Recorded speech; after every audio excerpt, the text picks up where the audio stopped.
Without pen, without pancreas 5 साल जी लोगे, but आप खुशी खुशी जी लोगे। तो सोचिए आपके सामने एक आपकी लाइफ दिखा दी जाए कि यू आर 5 साल के मेहमान हो या 10 साल के मेहमान हो, और आपके पीछे आपकी फैमिली है और newly married, milk and milk product नहीं लेने हैं। हो सकता है ये जेनेटिक हो।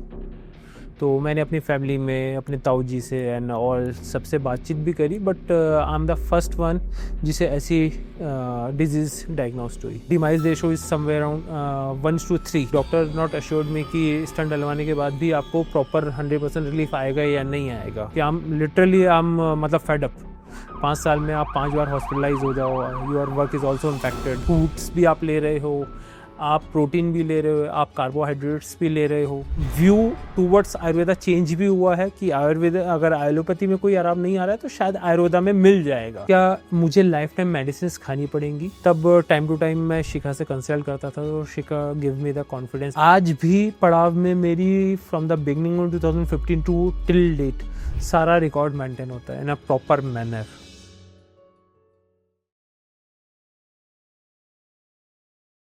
My name is Anurag Goyal, and my residence in Lakshman Chowk, Dehradun, near Sahampur Chowk. And by profession, I'm an investment banker. तो इन 2010 मुझे पहला अटैक आया था पैंक्रेटाइटिस का। जो पेन स्टार्ट हुआ था वो इन द मिडनाइट। तो मुझे यही लगा कि it is a gastric pen.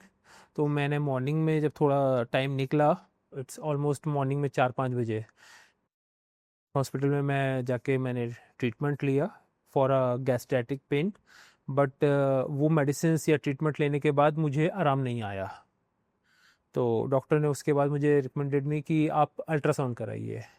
Ultrasound में मुझे पैंक्रेटाइटिस डिटेक्ट हुआ था। उसके बाद आई एम एडमिटेड था हॉस्पिटल विद डॉक्टर। तो उन्होंने मेरा ट्रीटमेंट किया था फॉर 5 डेज़ और 6 डेज़। उसके बाद मेरा पेन तो रुक गया था। पेन बेसिकली मेरी चेस्ट में यहाँ होना शुरू हुआ था रात को मिडनाइट। तो नॉर्मली यही होता है कि जब आपने कुछ रात को ऊटपटांग खा लिया हो तो यही लगता है कि गैस का पेन हो रहा होगा। But all of a sudden I am surprising कि एक डिजीज़ पैंक्रेटाइटिस जैसी डिजीज़ मुझे हो गई। उसके बाद सीधी चीज़ें नॉर्मल चली, but with the medicine. But on every year और आफ्टर 10 मंथ्स और 14 मंथ्स मुझे एक अटैक आता था, चाहे माइन्यूट हो चाहे मेजर हो। 2015 में मुझे वैद जी के बारे में पता लगा था, वैद बालेंदु जी के बारे में। तब मैंने उनसे कंसल्ट किया तो वैद जी टोल्ड मी कि आपको ठीक है, I have a treatment with Ayurvedic. उसके बाद वहीं पे मैंने ऑलमोस्ट 12 डेज़ का ट्रीटमेंट लिया वैद जी के, जहाँ वो जो फैसिलिटेशन सेंटर था उसमें। उसके बाद मेरी मेडिसिन चालू हुई फॉर 1 ईयर। जब ये सब 12 दिन का ट्रीटमेंट करने के बाद मुझे काफ़ी थोड़ा रिलीफ लगा पेन में। फिर 1 साल का ट्रीटमेंट लिया ओवर अ पीरियड। 2015 से पहले जो मेरा फूड का रिस्ट्रिक्शंस था वो भी धीरे धीरे वैद जी ने खोले। तो आफ्टर 2015 आई एम मतलब ऑलमोस्ट परफेक्टली फाइन। नाइस। 2010 में सबसे पहली बार हुआ था एंड देन 2015 में आपका ट्रीटमेंट ओवर हुआ, ट्रीटमेंट स्टार्ट किया था। स्टार्ट हुआ। उसके बीच में मुझे ऑलमोस्ट 4 to 5 अटैक्स आ चुके थे। फर्स्ट टाइम डिटेक्ट हुआ था तो एक्चुअली में उस दिन due to some personal work I had a breakfast almost afternoon. तो जो मेरा मॉर्निंग से लेके आफ्टरनून का एम्प्टी स्टमक था, वो मुझे एक रीज़न लगता है कि उस वजह से मुझे गैस्ट्रेटाइटिक पेन हुए। That is converted to a pancreatitic. मेरे घर में किसी को ऐसा कोई हिस्ट्री नहीं रही। इवन जब मेरी वैद जी से बात हुई तो वैद जी टोल्ड मी कि हो सकता है ये जेनेटिक हो। तो मैंने अपनी फैमिली में अपने ताऊ जी से एंड और सबसे बातचीत भी करी, but I am the first one जिसे ऐसी डिजीज़ डायग्नोस्ड हुई। Got it. उस पॉइंट पे क्या आप मैरिड थे? No, that time I am single. अच्छा, यू 30 एट दैट पॉइंट। हाँ। तो after a year in 2011 I got married. उसके बाद मुझे वो थोड़ा सा फ्रीक्वेंट होना शुरू हो गया, क्योंकि पहले फर्स्ट टाइम तो आई एम सरप्राइजिंग कि ये डिजीज़ होती क्या है। फिर उसके बारे में पढ़ा। वेज नॉर्मली चीज़ें I am also consulted with doctor one is in Hyderabad. तो उन्होंने भी मेडिसिन दी, बट वो फ्रीक्वेंट मेडिसिन होती थी। बट कोई बहुत इम्प्रूवमेंट नहीं था। नॉर्मली मैंने जो डॉक्टर को तो यही बोला कि I have a pain in certain chest, और रात को मेरा क्या शेड्यूल था या कल का मेरा क्या शेड्यूल था, तो according to this doctor is also given me the gastric treatment for.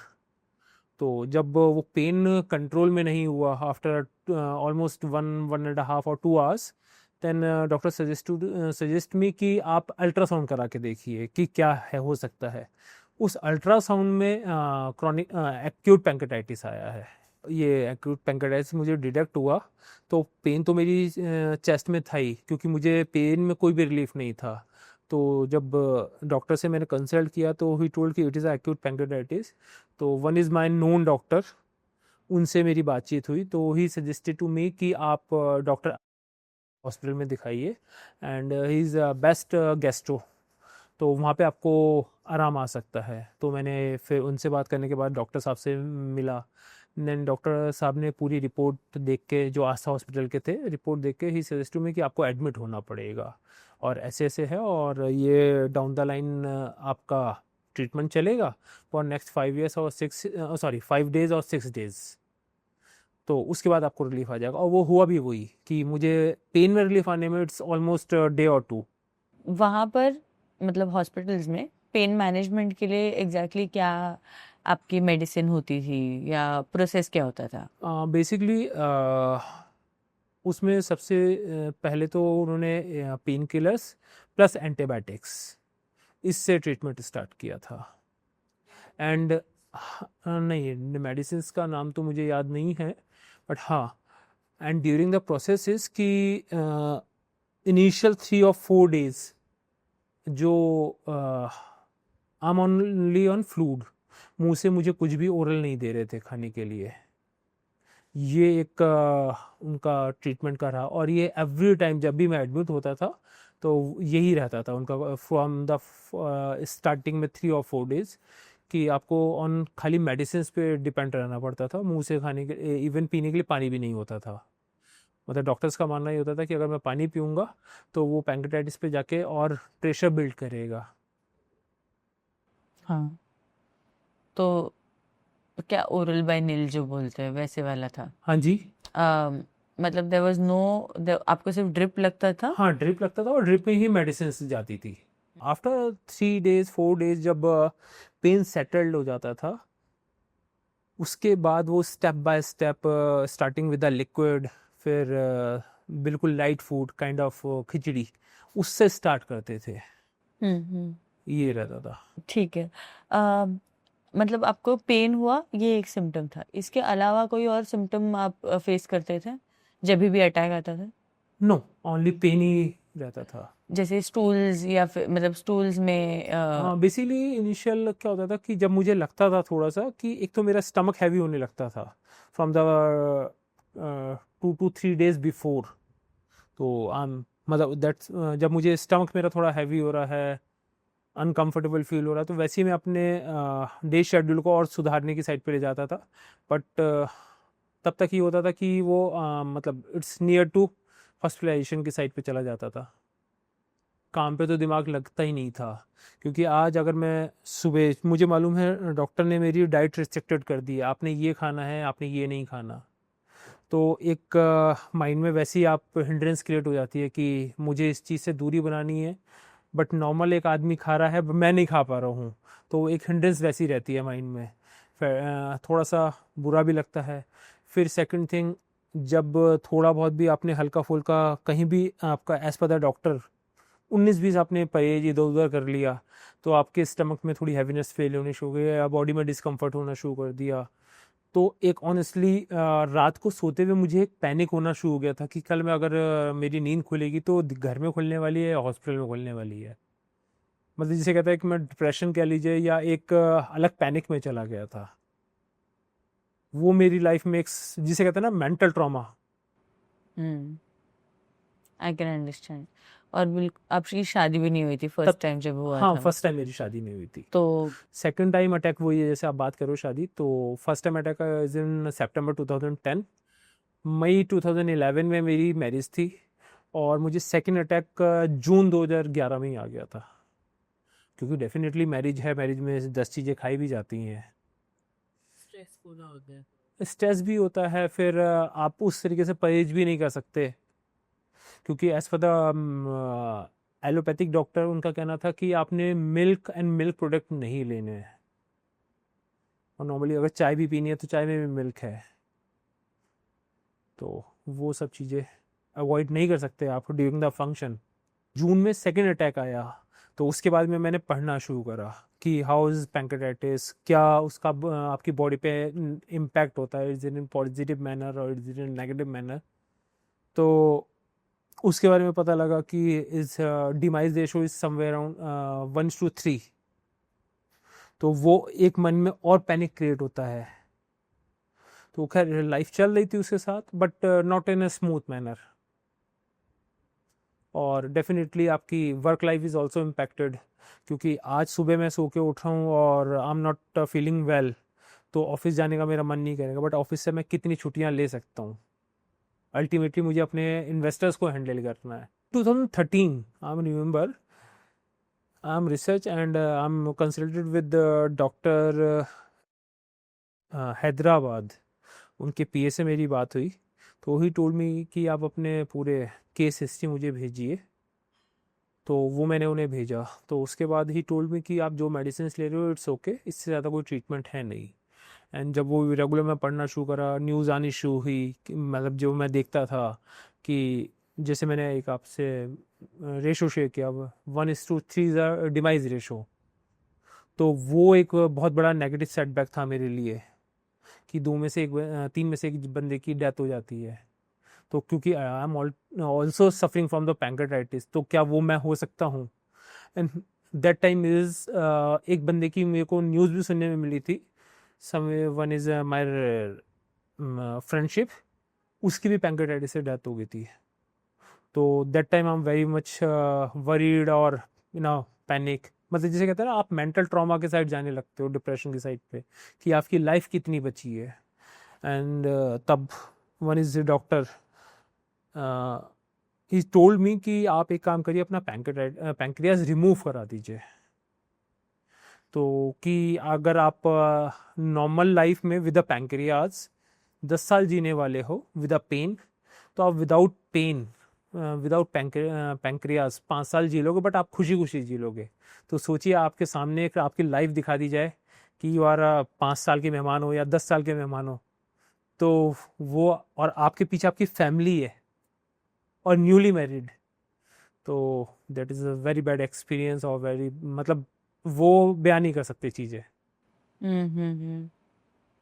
ये बहुत ही मतलब मैं बाकी के पेशेंट से भी मतलब बात कर रही हूँ ना। Literally I am very much thankful to Vaid ji कि उन्होंने मुझे एक नया जीवन दिया है। न्यूज़पेपर में आर्टिकल आया हुआ था वैद जी का, और मंथ इज जैन और फेब 2015, जिसमें वैद जी ने जब पैंक्रेटाइटिस का ट्रीटमेंट इन्वेंट किया होगा, तो शायद उनकी कोई सेमिनार रही होगी या कोई प्रेस कॉन्फ्रेंस रही होगी। उस प्रेस कॉन्फ्रेंस की कटिंग मैंने पढ़ी थी न्यूज़पेपर में। In fact I am not self studied, मेरी मासी ने मुझे रिकमेंड करी थी, उन्होंने पढ़ी होगी, क्योंकि पता है कि मुझे ये इशू है, कि बेटा तुम इनसे कंसल्ट करो। तो I am considered before a Holi, मुझे बहुत अच्छे से याद है, मार्च 2015 में, होली से पहले मैंने कंसल्ट किया था। That time veggies is not in Dehradun, तो वेजी की असिस्टेंट मुझे मिली थी, तो शी टोल्ड कि होली के बाद आप मिलिए। होली के बाद जाके मैं मिला, मेरा ट्रीटमेंट स्टार्ट हुआ। मतलब 2000, ऑनेस्टली मार्च 2015 इस लकी फॉर मी कि मुझे एक नया रूट मिल गया। वेजी इज़ वेरी हम्बल, मतलब हमेशा नॉट ट्रीटेड लाइक अ कि वेजी और इट इज़ माई पेशेंट और डॉक्टर और is my patient, is treated like ठीक है, is suffering from the any issue, मुझे इसे ठीक करके देना है। एंड मतलब जिसे जिसे कहते हैं मानवता, उस साइड पे उनका ज़्यादा फोकस रहता था। वेजी से मैंने रिक्वेस्ट किया था कि मैं देहरादून से हूँ और मुझे जॉब से इतना छुट्टी भी नहीं मिलेगा 21 दिन के लिए, तो ही टोल्ड मी कि तुम आओ, जो बेस्ट होगा वो करते हैं। तो आफ्टर ऑलमोस्ट 12 डेज उन्होंने मुझे रिलीज कर दिया था वहाँ से। अब देहरादून सेंटर में थे ना? हाँ, देहरादून सेंटर में था मैं, यस, और मेरा रेजिडेंस इज लक्ष्मण चौक देहरादून। तो मेरे रेजिडेंस से सेंटर इज समवेयर अराउंड 5 और 6 किलोमीटर। तो बेसिकली जो इनिशियल उनके स्टाफ ने मुझे कंसर्न जाहिर करे थे कि जब हम मेडिसिन या आपका ट्रीटमेंट स्टार्ट करते हैं तो उस मेडिसिन का इनिशियल कुछ हो सकता है रिएक्शन हो आपकी बॉडी पे। तो if you are out of the city तो आने में आपको ट्रैवल करने में it's some time, like patient suppose in Delhi, तो उसे आने में 5 से 6 घंटे लग जाएंगे। मुझे ऐसा टाइम नहीं है, बस विद इन 10 और 15 मिनट्स मुझे आपके पास पहुंचने में लगेंगे। तो उस चीज़ को कंसिडर करते हुए वेज जी ने मुझे एक पूरा मेरा शेड्यूल हो गया मॉर्निंग टू इवनिंग। उसमें मेरा मॉर्निंग में मेडिसिन क्या होती थी, मॉर्निंग में फिर मेरा ब्रेकफास्ट क्या होता था, आफ्टर ब्रेकफास्ट मेरी मेडिसिन फिर क्या होती थी, फिर in like some before a lunch फिर एक फूड कह लीजिए या मील कह लीजिए काइंड ऑफ, फिर दिन में लंच विद मेडिसिन, वो शेड्यूल था। फिर इवनिंग में मतलब वो पूरा शेड्यूल बना के दिया गया उसको। मतलब 12 दिन को वहाँ पे रखने का पर्पज़ ये था कि आपकी शेड्यूलिंग करना है। ऐसा नहीं है कि अपने पास रख के आपको मेडिसिन देना है, कि आपको अगले 20 दिन बाद या 21 दिन बाद क्या शेड्यूल फॉलो करना है, वो शेड्यूल सिखाया जाता है बेसिकली। कौन से ऐसे मेन चीज़ें आपने लाइफ के बारे में, न्यूट्रिशन के बारे में या पैनक्रेटाइटिस के बारे में सीखी एट पड़ाव? बेसिकली सबसे पहली चीज़ अगर मैं एक चीज़ समझता हूँ कि आपके लाइफ स्टाइल में शेड्यूलिंग होनी चाहिए। नॉर्मली हम लोग जो suppose I am in a corporate life, वो पहले फॉलो नहीं होती थी। सुबह ब्रेकफास्ट लेना है तो वो ब्रेकफास्ट हो सकता है कभी 9 बजे हो जाए और कभी 11 बजे हो रहा है, not in a proper manner.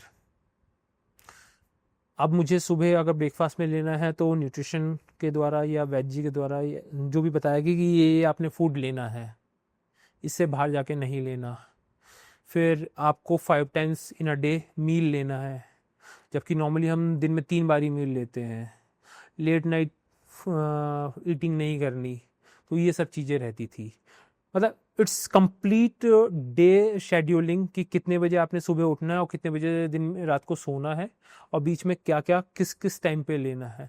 उस टाइम उस पूरे शेड्यूलिंग में ईच एंड एवरी फूड, मतलब इन कंटेंट ऑफ लाइक आपको पूरा न्यूट्रिशन जा रहा है, आप फ्रूट्स भी आप ले रहे हो, आप प्रोटीन भी ले रहे हो, आप कार्बोहाइड्रेट्स भी ले रहे हो, सब कुछ रहता था। नॉर्मली डे लाइफ में ये सब चीज़ें नहीं होती, हम खाने से पहले नहीं सोचते कि क्या करें, बट एक्चुअली क्या है कि हमें अपना भूख मिटाना है। तो वो सब बहुत सीखने को मिला। वेजी अगर आप सही से फॉलो वगैरह वो प्रोसीजर नहीं करते हो तो डांटते भी हाँ हैं। हाँ, is very much strict towards scheduling. अगर कोई भी थोड़ा सा उनके शेड्यूल से इधर उधर डाइवर्ट हो रहा है तो definitely is very strict person, strict and humble. कभी डांट से कभी प्यार से बिल्कुल बताते ज़रूर हैं। आयुर्वेद है, इतनी बड़ी बीमारी है, वो वहाँ कैसे ठीक होगी? हाँ डेफिनेटली, जब एक्चुअली में क्योंकि जब मेरी डॉक्टर से बात होती थी ऑनेस्टली, तो मैंने देहरादून में डॉक्टर अग्रवाल से कंसल्ट कर लिया, and I am consulted with Delhi sir Gangaram hospital, doctor Anil Arora I suppose is HOD gastro in sir Gangaram. तो उनका भी वही था, ठीक है आप जो कर रहे हो वो आप कर लीजिए, बहुत कुछ है नहीं करने के लिए। फिर doctor Nagendra Reddy is in Hyderabad, doctor साहब से मेरी रेड्डी साहब से सीधा बातचीत नहीं, बट उनके पे के थ्रू ही टोल्ड मी कि आप पेपर्स भेजिए। तो मतलब अल्टीमेटली मैंने जितने भी बड़े डॉक्टर से बात करी तो कुछ ठीक है, एक ही रिजल्ट निकल के आया, जो आप कर रहे हो इट्स ओके। ज़्यादा कुछ हम एक्सपेरिमेंट करने के लिए, चेंजेस करने के लिए है नहीं। तो हाँ, उसके बाद फिर एक चीज़ में थी कि जो ट्रीटमेंट एलोपैथी में नहीं है वो आयुर्वेदा में कहाँ से हो सकता है। बट डेफिनेटली माइंड में था, बट चीज़ें जैसे जैसे देखी और आराम आता चला गया, तो मतलब आयुर्वेदा से बेहतर तो कोई चीज़ मुझे लगती नहीं। हाँ डेफिनेटली ओवर टाइम आफ्टर 2015 एक व्यू टूवर्ड्स आयुर्वेदा चेंज भी हुआ है कि आयुर्वेदा, अगर एलोपैथी में कोई आराम नहीं आ रहा है तो शायद आयुर्वेदा में मिल जाएगा। क्योंकि वेजी, जैसे वेजी हैं, फिर शिखा है, शिखा इज़ ऑल्सो डूइंग फंटास्टिक। मतलब जब भी कभी बाद में मुझे कुछ इश्यूज भी हुए ड्यूरिंग द ट्रीटमेंट भी, तो वेजी इज़ क्वाइट बिजी, तो शिखा टेक केयर करती थी, तो उस टाइम पे वो ट्रीटमेंट में पूरा मतलब चीज़ें मिलती थी और आराम आता था, तो ओवर अ पीरियड फिर आपका कॉन्फिडेंस बिल्ट होने लगता है। करेक्ट। पड़ाव के मतलब थोड़ा सा अगर डिटेल में आप बताएं कि कौन सी ऐसी चीज़ें हैं पड़ाव में जो कम्प्लीटली मतलब जैसे आयुर्वेदा से एक एक्सपेक्टेशन होता है कि मसाज होंगे या वो तेल या ऐसा कुछ लगाएंगे। नहीं, ऐसा नहीं है वो, मतलब जितना मैंने समझा, इट्स ऑल्सो मेडिसिन। मैंने जब मैं पड़ाव में था देहरादून में ही, तो जो वेजी की काइंड ऑफ जिसे बोल जहाँ पे वो मेडिसिन बनाते हैं, रसशाला आई सपोज बोलते हैं, तो वो देखी, वो प्रोसीजर्स इज बिल्कुल डिफरेंट था कंपेरेटिव टू। तो चीज़ें फिर धीरे धीरे चीज़ें आपके माइंड में एक जिसे कहते हैं ना बनने लगती हैं, पिक्चर वहीं से चेंज होती है। तो और जो आपने बात करी, it's like oil massage and it's part of Ayurveda, but वो ज़रूरी नहीं हर डिजीज़ में वही होने वाला है। One is another good thing with Padav कि आज भी पड़ाव में मेरी from the beginning of 2015 to till date सारा रिकॉर्ड मेंटेन होता है इन अ प्रॉपर मैनर। शायद एज इंडिविजुअली हम लोग भी उस चीज़ को मेंटेन नहीं कर पाते। तो मतलब ऑपरेशंस इज़ ऑल्सो फैंटास्टिक।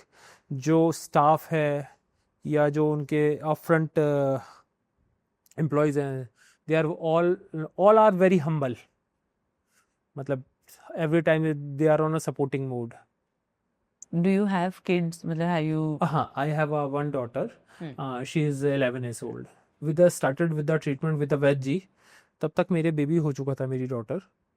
तो बट हाँ, डेफिनेटली एक माइंड में कंसर्न तो था कि कल को ये हेरिडिटरी ना हो जाए, बट वेजी टोल्ड में कि ऐसा कुछ नहीं है। बट हाँ, उन्होंने फ्यूचर में प्रिकॉशनरी एक दो चीज़ें मुझे ज़रूर बताई कि ठीक है, आपको हुआ, हो सकता है हेरिडिटरी ये कंटिन्यू करे।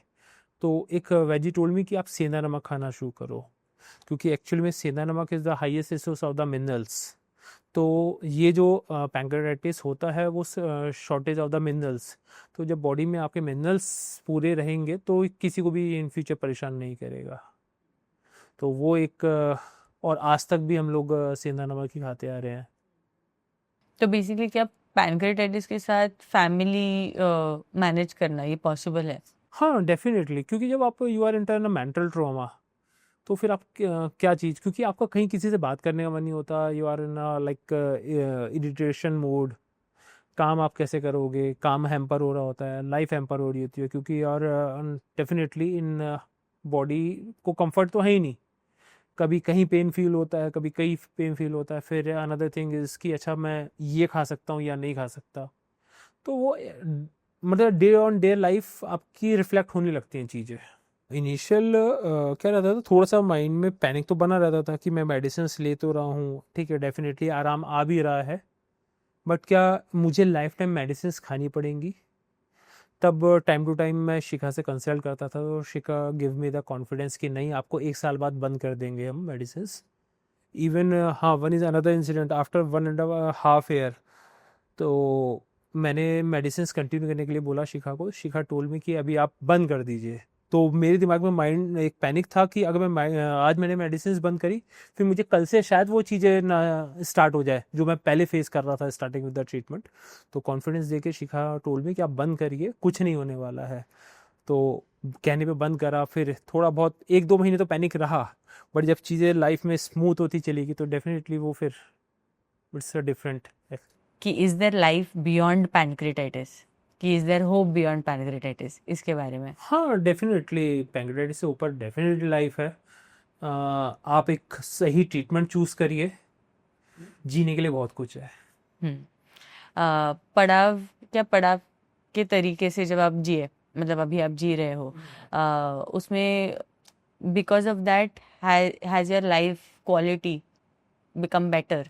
थोड़ा सा वो डेफिनेटली जब आपका एक शेड्यूलिंग हो जाती है और एक प्रोफेशनल्स के थ्रू, तो नॉर्मली एज क्योंकि as Indian families culture is different and Ayurveda culture is different. तो इंडियन फैमिलीज़ में जब आयुर्वेदा के थ्रू या एक वेज के शेड्यूल के हिसाब से आप चीज़ों को इम्प्लीमेंट करते हो, तो definitely life is more beautiful. और सिंपल सी चीज़ है, उस चीज़ को लेके मैंने अपने कुछ फ्रेंड्स को भी रिकमेंड किया था, उनका भी लाइफ स्टाइल बहुत इम्प्रूव हो गया, not in like pancreatitis manner, in a normal manner. Right, okay. बस 2-3 लाइन्स अबाउट पड़ाव and why one should choose पड़ाव फॉर पैंक्रेटाइटिस। क्योंकि अल्टीमेटली अगर आपको सपोज इफ़ यू आर पैंक्रेटाइटिक और आपको कहीं कुछ नहीं मिल रहा है तो आपको पड़ाव आना चाहिए। डेफिनेटली पड़ाव आपको सही करके भेजेगा।